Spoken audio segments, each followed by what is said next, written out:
Let's look at how to sync one Google Sheet spreadsheet to another.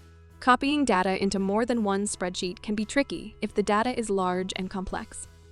This handy formula can be used to import your data in minutes. Step 1.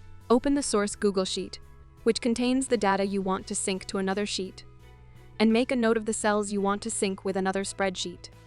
You can also copy the URL of the source sheets from your browser's address bar, as you will need it in just a bit. Step 2. Open the destination sheet where you want the data to appear.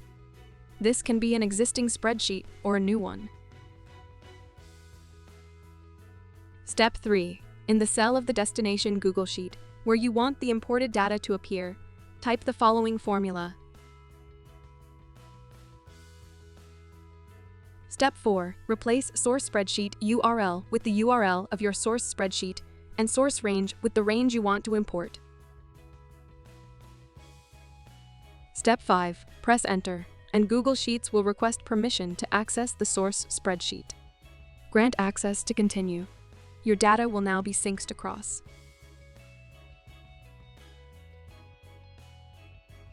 Subscribe for more Google Workspace productivity tips or visit workspacetips.io.